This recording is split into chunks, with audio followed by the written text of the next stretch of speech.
bienvenue sur ma chaîne Titel Livre BD. Salut les amis. C'est un petit changement de décor parce qu'en fait, c'est ça, au bureau, j'ai pas grand chose à faire, disons. En tout cas, c'est l'été. Donc j'en profite pour tourner une partie de la vidéo book haul. Parce que j'ai quand même un book haul au mois de juillet. J'en ai acheté, je pense, 26 ou 27. En tout cas, c'est encore du gros n'importe quoi. Mais c'est vraiment la dernière fois avant le déménagement. Petit arrêt, on est dans un autre côté du bureau, enfin je suis toujours au bureau, mais c'est pour expliquer l'idée du déménagement. Bon, pour ceux qui me suivent depuis des lustres, vous savez que je rentre en France. Pour ceux qui prennent mes vidéos juste aujourd'hui, en fait, sachez que j'ai vécu, je vis encore, mais ça fait 20 ans que je suis au Québec et j'ai décidé de retourner habiter en France pour retrouver ma mère, qui a quand même passé les 80, donc je vais quand même profiter de ces années avec elle, en fait, vraiment. J'ai un petit peu le mal du pays aussi, ce qui est paradoxal, parce qu'au Québec, je suis vraiment bien. Puis le côté BD aussi, qui est beaucoup plus populaire, ça n'a rien à voir au niveau appréciation de la bande dessinée en France qu'au Québec. Au Québec, c'est beaucoup plus léger. Donc c'est ça, je voulais juste faire ce petit aparté-là pour vous dire que ma maison est vendue depuis une semaine. Le officiel aura lieu à la signature du notaire qui devrait arriver probablement début septembre ou mi-septembre, quelque chose comme ça. Mais j'ai un déménagement qui devrait se faire après la mi-août, si je ne me trompe pas. Donc je suis en plein carton. Donc c'est ça. Donc je vous laisse avec la vidéo que j'ai déjà tournée et que c'est ça. Deux choses, effectivement, les Momox, je peux en commander à l'appel parce que de toute façon, je les fais livrer chez ma maman en France.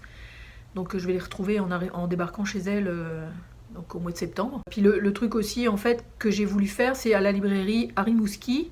On a une carte de fidélité, donc on a un 10% qui s'applique sur les bouquins à chaque fois qu'on en achète. Mais c'est au 11e achat qu'on touche l'accumulation de ce 10%. Donc j'ai été en acheter 5, en fait 5 plus un livre, samedi ou vendredi, je sais plus, là, pour pouvoir récupérer effectivement le fameux 10% des BD achetés avant, quoi. Donc j'ai quand même récupéré 42$, là, donc c'était pas si mal, ça m'a fait quasiment une BD gratuite, donc c'est vraiment sympa. Donc on va attaquer tout de suite. Ce que je vous propose aujourd'hui, c'est les commandes que j'ai passées chez Momox. Donc, comme je disais, qui sont arrivés chez ma mère, que maman me dit qu'ils arrivent en excellent état. Elle en a même commencé un, donc c'est cool qu'elle les lise aussi. Et je vais y aller avec mon papier, je vais y aller avec internet pour les résumés et aussi les indications de scénaristes et dessins. Parce que je les connais pas par cœur. Alors, la première BD que je vais vous présenter, c'est Asgard. Donc j'ai acheté le tome 1. C'est un diptyque chez Dargo. C'est scénarisé par d'Horizon, donc Xavier d'Horizon, et dessiné par Ralph Meyer. Étant donné que j'ai lu Undertaker il n'y a pas très longtemps, je me suis dit il faut que je continue avec ces auteurs-là, je les adore. J'adore le dessin de Ralph Meyer. En plus, il dépeint des personnages qui sont quand même assez cute, là, je dirais. Donc je crois que Asgard, ça parle de vikings, donc probablement qu'on va suivre pléthore de personnages qui vont batailler pour je sais pas quoi, je sais pas exactement le but. Mais j'ai quand même hâte de la lire, oui. En plus en diptyque c'est parfait parce que ça se termine, donc c'est youpi et pas en 12 épisodes, donc c'est parfait. Donc ça c'en est une. Puis la deuxième bande dessinée que je vais vous présenter, je continue ma collection c'est en 6 tomes. Je vous mettrai la couverture ici parce que je sais que c'est le dessin, c'est pas Naccione, mais je me souviens plus c'est qui le scénariste. C'est Chrono Squad, c'est le tome 3 que j'ai acheté. J'avais le 1, le 2 et le 4. Puis j'ai trouvé le 3 à un prix raisonnable, donc je l'ai acheté aussi. C'est une série que je n'ai pas commencé à lire. Puis vous commencez probablement, si vous suivez mes vidéos régulièrement, vous devez commencer à connaître l'histoire de cette bande dessinée-là, qui est donc pléthore de personnages qui voyagent à travers le temps. Donc ça va être assez truculent et sympathique comme tout, donc j'ai bien hâte de la commencer aussi. Ça c'est chez Delcourt. La troisième bande dessinée que j'ai achetée aussi, ça s'appelle Commis d'office. Cette fois-ci c'est à la maison d'édition Les Enfants Rouges. C'est écrit et c'est scénarisé, dessiné, tout ça par Benjamin Tayeb, qui est en fait un avocat. Puis c'est une histoire d'un avocat pénal qui est souvent commis d'office. Puis sa vie apparemment personnelle se mélange aussi à la vie professionnelle, donc je pense que ça va être intéressant. J'ai hésité à l'acheter, mais elle était quand même à bon prix. Je voulais savoir c'était quoi un avocat pénal, surtout commis d'office, parce qu'il doit en voir des vertes et des pas mûres, ça doit être assez effrayant. Le dessin, je pense, est assez simpliste, mais sympa, assez réaliste aussi, je crois. Ça fait quand même 168 pages, donc j'imagine qu'il va y avoir pas mal de sujets couverts. Ensuite, aux humanoïdes associés, cette fois-ci, j'ai acheté l'intégrale, donc qui regroupe 3 tomes d'une histoire qui se termine. Et le scénariste, en fait, c'est Fabien Nury. celui qui a fait Tyler Cross, donc à mon avis ça va être de la qualité. Puis la personne qui dessine, c'est John Cassaday. Ça se passe durant la Seconde Guerre mondiale, et d'après ce que j'ai compris, bon, c'est les guerres de pouvoir, etc., probablement à travers plusieurs personnages qu'on suit, mais j'ai l'impression qu'il y a un petit côté surnaturel aussi là-dedans, donc je suis un petit peu intriguée. Le dessin a l'air quand même assez très franco-belge, mais assez sombre, d'après ce que je peux voir. La BD date de 2007, donc ça fait déjà un petit moment. Mais on va voir ce que ça va donner. C'est cette BD-là, en fait, que ma mère a commencé à lire, d'ailleurs. Il y a un auteur norvégien aussi qui m'intrigue pas mal, et c'était une BD que j'avais mis dans ma wishlist Momox depuis un certain temps. Puis à un moment donné, c'est descendu un petit peu de prix, c'est comme ça que je fonctionne, donc je l'ai acheté. Ça s'appelle Un Norvégien vers Compostelle. L'auteur, c'est Jason, c'est chez Delcourt. Puis on suit, en fait, c'est autobiographique parce qu'on suit son road trip à Compostelle à une époque. Son dessin est un petit peu particulier, comme vous pouvez voir, mais parce que les yeux sont très ronds, puis les dessins sont très schématiques. Mais son propos est quand même très intéressant. Puis Compostelle, ça a toujours été dans ma wishlist personnelle.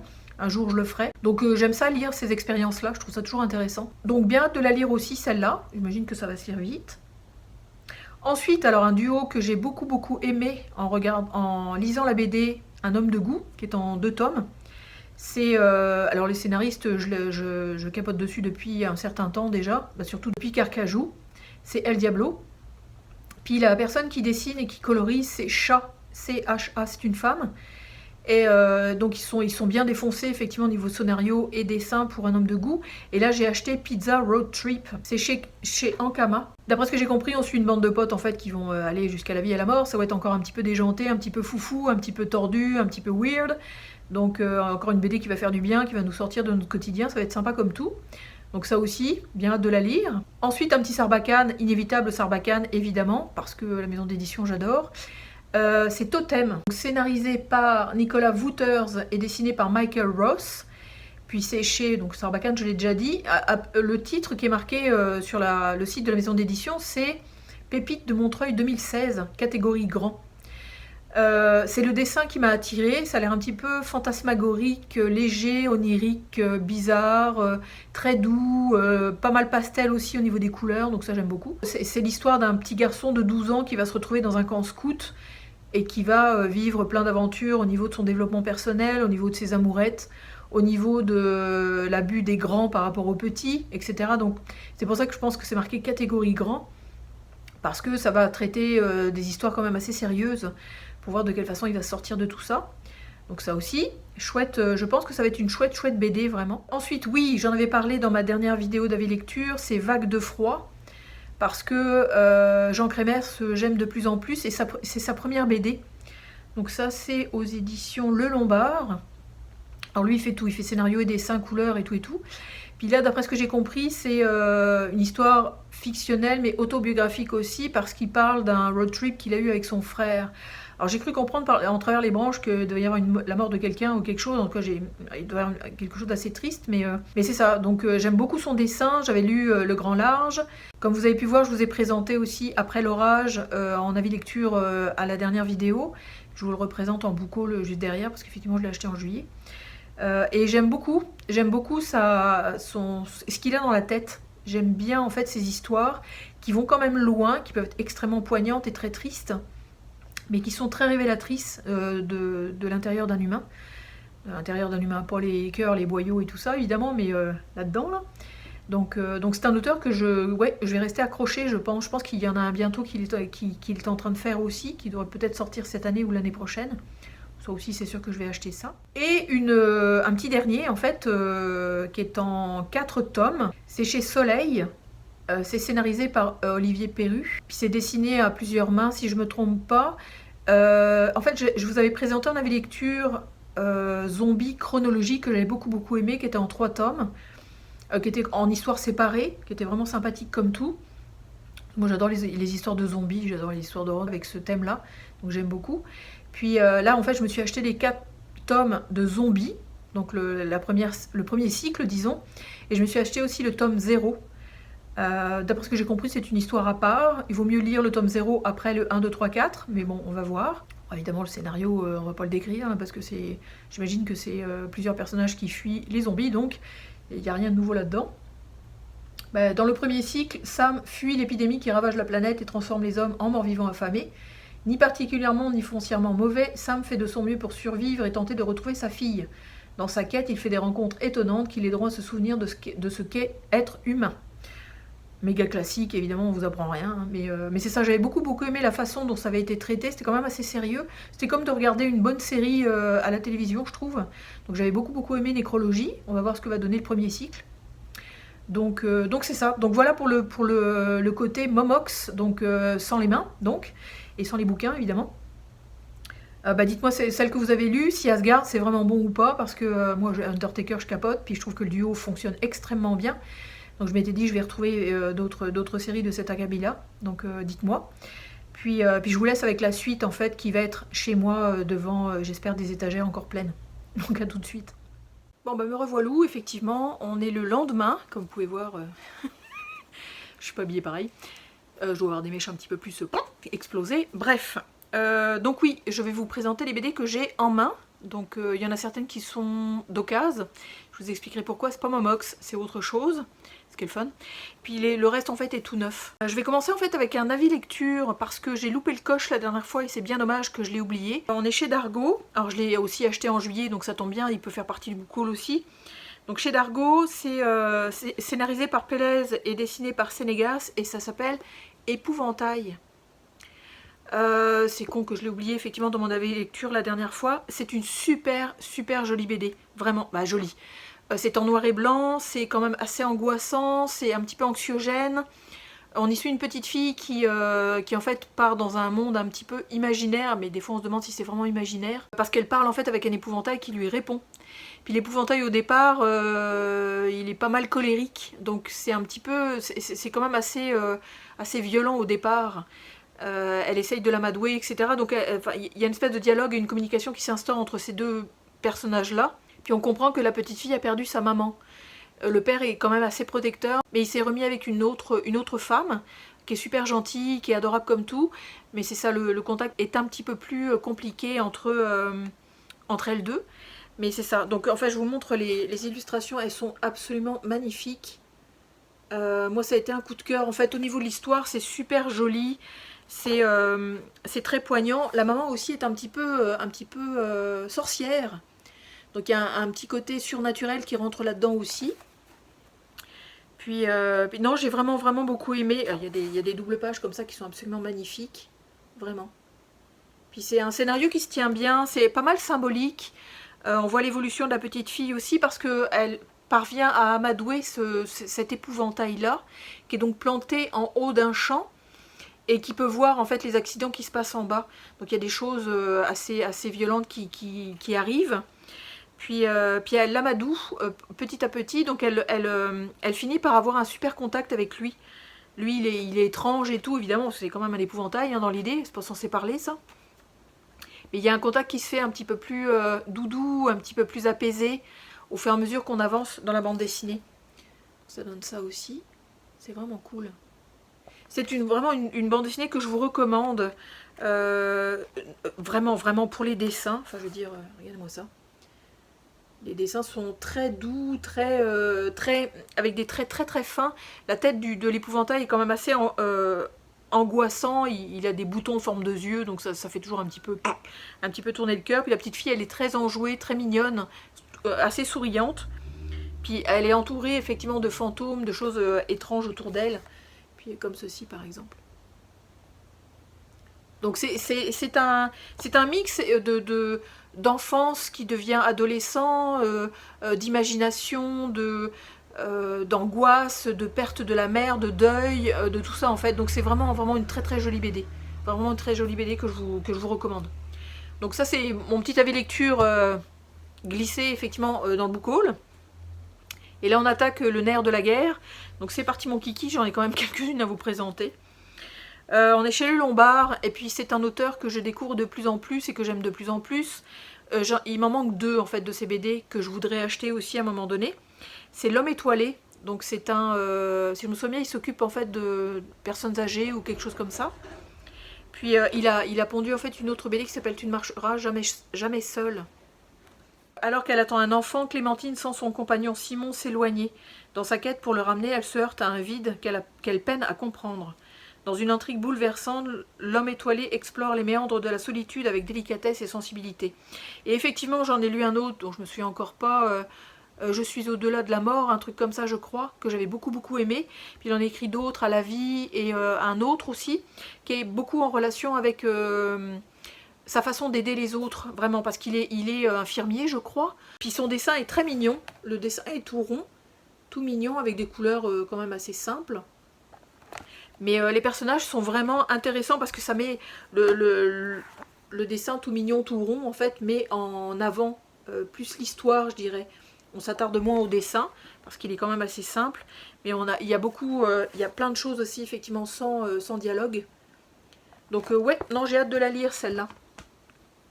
Ensuite, celle dont je vous parlais dans ma vidéo, enfin pas dans ma vidéo, mais dans ma portion de vidéo juste avant, de Jean Crémers, donc aux éditions du Lombard, encore une fois, qui est Après l'orage.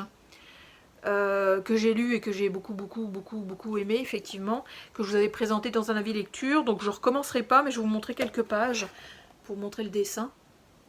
Mais ce Jean Crémers, effectivement, moi je l'apprécie de plus en plus, double page aussi. On y suit une jeune femme en fait qui est abusée par son compagnon et qui va se retrouver coincée chez ses parents parce qu'il y a une crue. Donc il y a plein de questionnements, plein de choses qui se soulèvent, c'est vraiment une très chouette BD, beaucoup aimé. Ensuite, oui, j'ai lu de Corinne Chadmi dans ma vidéo d'avis lecture. Je disais elle pour la personne qui avait fait illustration et scénario. Puis en fait, c'est un monsieur. C'était La passe visage que j'ai beaucoup aimé. Puis évidemment, je me suis penchée sur d'autres de ses BD parce que j'aime beaucoup en fait sa patte graphique aussi. Là, on est chez Marabule, donc Corinne Chadmi qui est donc le scénariste et le dessinateur, et j'ai acheté Le Voyageur. Beau bébé quand même. Et puis là c'est, j'adore le thème, enfin moi ça m'a vraiment attiré. En perpétuel mouvement, le voyageur parcourt en autostop l'immensité des États-Unis en quête de l'origine de son mal, étrange et apparemment incurable, l'immortalité. Au gré de ses rencontres, progressant d'un siècle à l'autre, il observe les changements du monde qui l'entoure et qui court inexorablement à sa perte. J'adore. Puis le dessin ouais, c'est simple aussi, mais efficace pareil. Très bande dessinée, j'adore. Puis ces personnages sont toujours très reconnaissables. Les visages sont super bien dessinés, j'adore, avec beaucoup d'expression. Donc ça aussi, j'ai hâte de la lire. Elle va finir dans les cartons comme les autres, mais bon, on la lira une fois en France, je penserai. Un auteur que j'adore, que je vous recommande à 12 000%, bien que ce soit un style très graphique, noir et blanc, qui peut peut-être buter pour certains, mais je trouve que sa patte graphique est quand même chouette. Ça fait des fois comme des négatifs de photos, donc je trouve ça vraiment intéressant. Chez Vent d'Ouest, c'est Chabouté, et ça s'appelle Plus loin qu'ailleurs. Je suis en train de monter ma collection de Chabouté parce que j'essaye de les acheter les uns derrière les autres. Bon, celui-là est tout neuf, donc une chance. Je crois qu'on suit un type, donc vous voyez ces graphismes, comme je vous dis, on dirait un peu des négatifs, c'est assez marrant, comme si c'était dessiné à l'envers, les ombres plus fortes que puis les gens en fait en blanc par-dessus, mais puis on reconnaît ses têtes en fait, c'est assez marrant. Donc ça, puis je crois qu'on suit ce gars-là en fait qui veut partir en voyage, puis qui finalement va faire son voyage, mais comme sur place, à l'endroit où il habite. D'après ce que j'ai compris, il change de maison ou un truc comme ça. J'ai pas tout compris, mais vraiment chouette. T'es un rêveur, Alexandre, pas un trappeur. Les ours et même les castors vont te bouffer tout cru là-bas. Donc il me semble qu'il veut y aller, il essaye, mais il n'y arrive pas en fait. Il n'arrivera pas à franchir, aller jusqu'au bout de son projet de voyage. Donc encore une fois, ça va être super poignant, ça va être extrêmement humain et tout, j'ai aucun doute là-dessus. C'est assez fantastique. Un de mes derniers coups de cœur d'ailleurs, c'était... Seul, donc le gars dans le phare. Ouah, je vous la recommande, elle est géniale. Bon là, on est encore chez le Lombard, dans la collection signée. Le dessinateur et scénariste s'appelle Charles, et ça s'appelle Au cœur du désert. Moi j'adore la collection signée, en général c'est preuve de qualité. Puis les BD sont quand même assez faciles à lire, assez rapides. Puis les dessins sont absolument magnifiques, rien que cette couverture, elle est sublime, quoi. Enfin je veux dire, on peut pas l'éviter, hein. Donc là on est au Kansas en 1870. À peine nommé officier, le lieutenant Norman Pyle reçoit la plus dangereuse des missions. Il doit traquer et capturer un déserteur, ancien héros de guerre, qui a pris la tête d'un groupe d'Indiens rebelles. Dans sa quête, Pyle sera confronté aux horreurs d'un pays qui se relève à peine de la guerre civile, un voyage qui le conduira au bout de lui-même. Donc c'est un récit librement adapté d'Au cœur des ténèbres de Joseph Conrad. Ça va être sublime, j'adore les dessins, évidemment, ça donne ceci. Donc c'est très western, donc probablement que ça va être assez, assez costaud, assez salé, assez tout ça.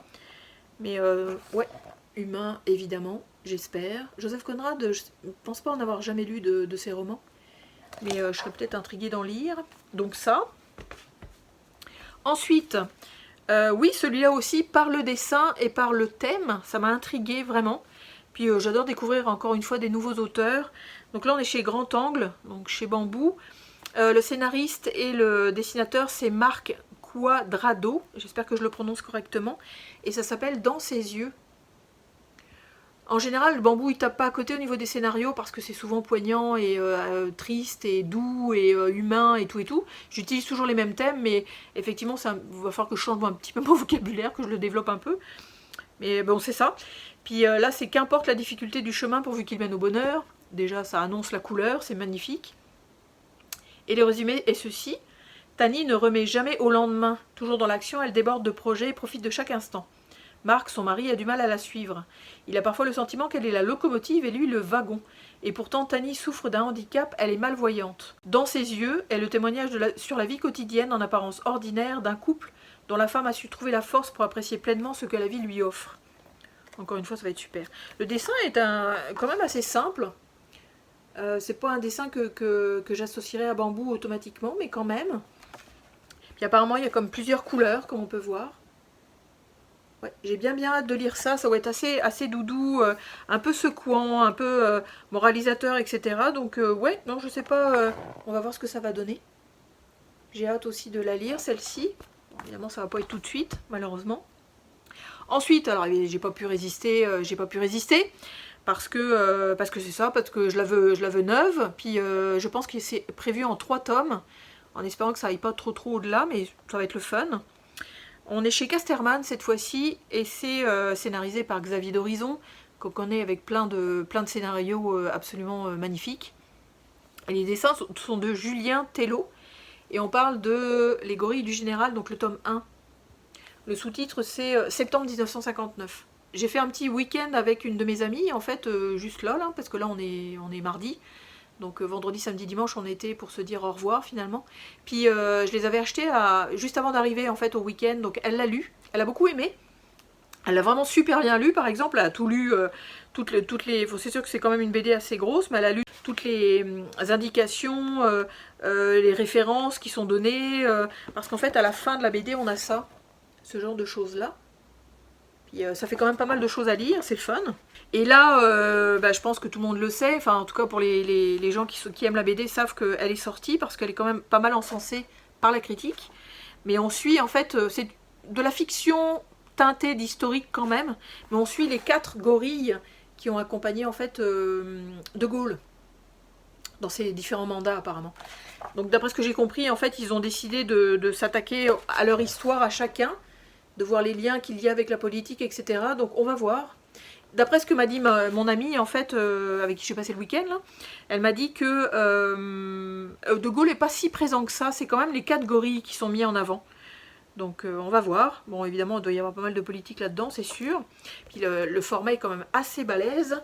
Comme vous pouvez voir, dans ses yeux, c'est un tout petit peu plus petit, disons. Donc ça va faire chouette dans une bibliothèque. J'adore la couleur en plus. Jaune pétant comme ça, c'est même la tranche, c'est cool. Vraiment cool.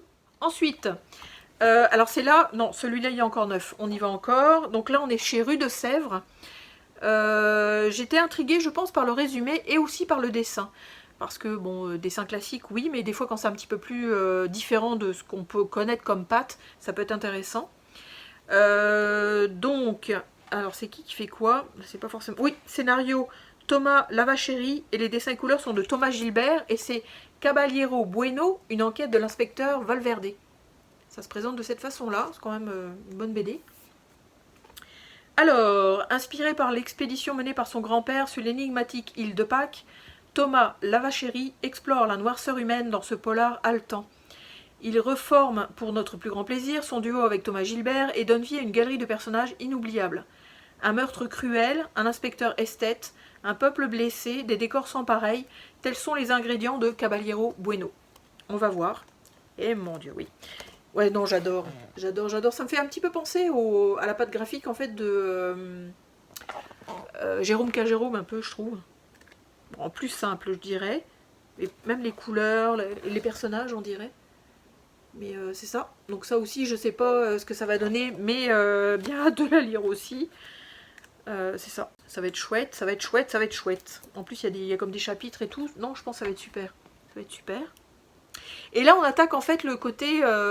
j'ai eu la chance que la personne pour qui je travaillais à la librairie L'Encre Noire, bon, c'est sûr que là, j'ai démissionné, hein, évidemment, parce que déménagement oblige. Mais c'est ça, elle avait des BD, en fait, elle essaye de se libérer pas mal de livres qu'elle a chez elle, pas à la librairie, mais chez elle.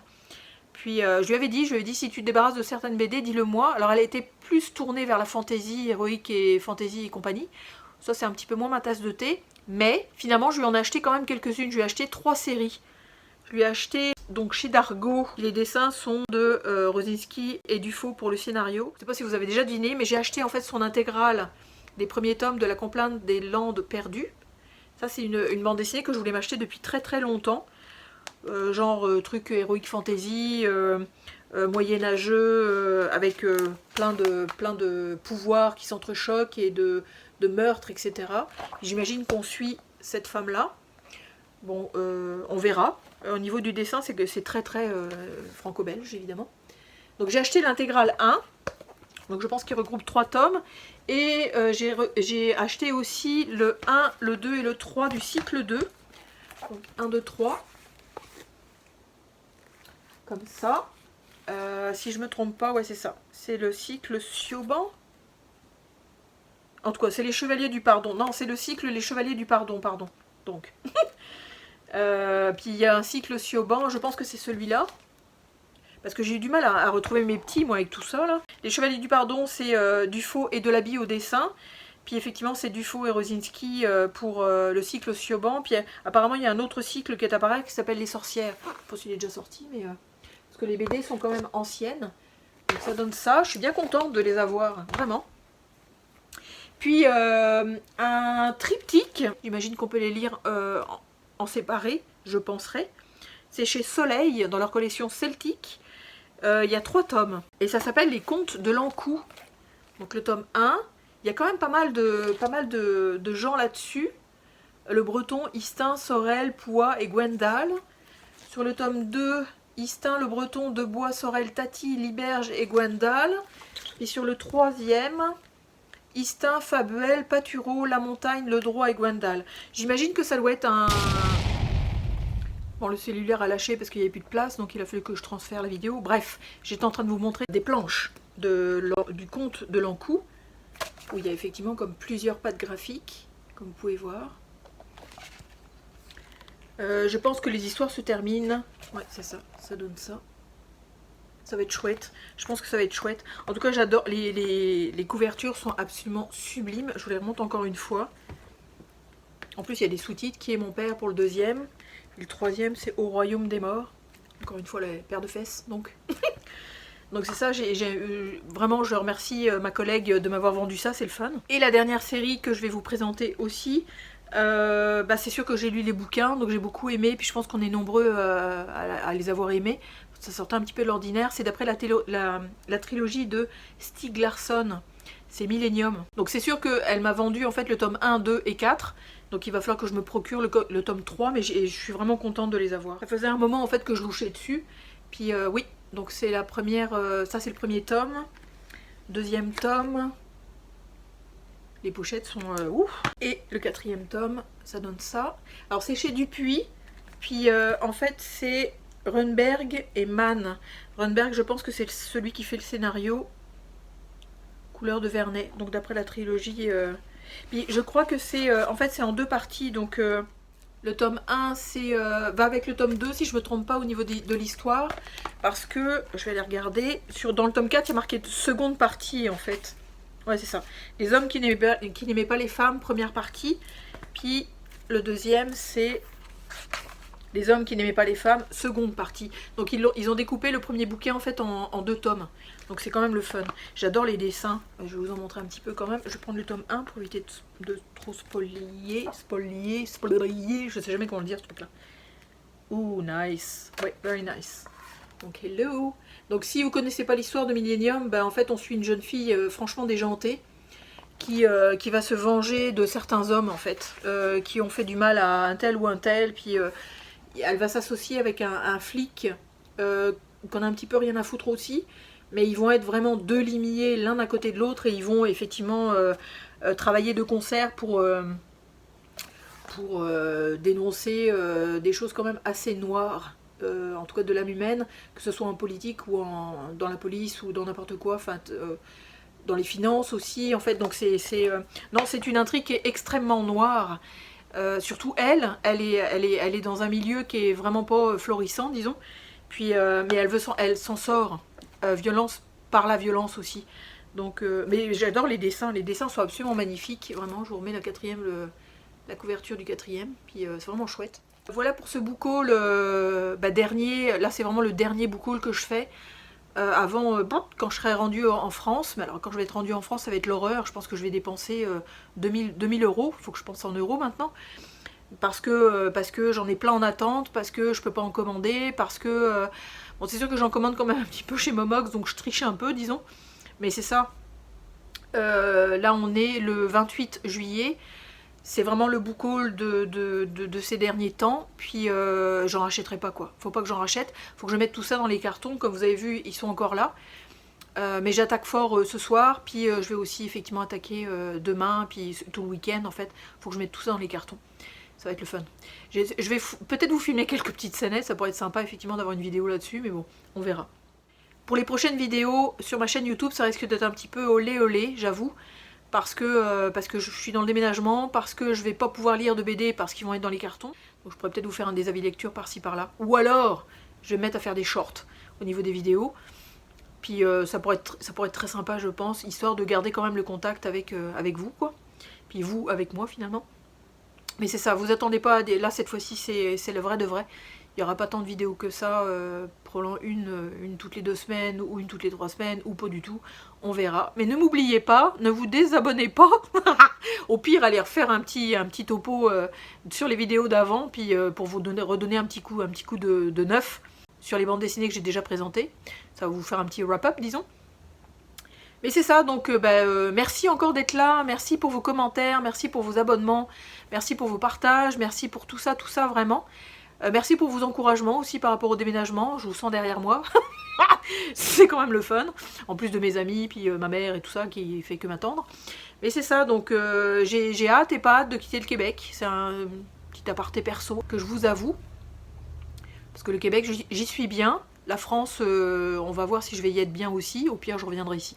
En tout cas, bref, donc, merci beaucoup d'être là. Merci d'être avec moi. Merci de vous abonner. Merci de regarder mes vidéos, encore une fois. Puis, je pense qu'on va effectivement se retrouver à la rentrée, donc plutôt au mois de septembre. À moins que j'en fasse quelques-unes entre-temps, mais c'est ça, je vais voir. Donc, je vais vous souhaiter d'excellentes lectures BD. Et je vais vous dire à très bientôt. Salut!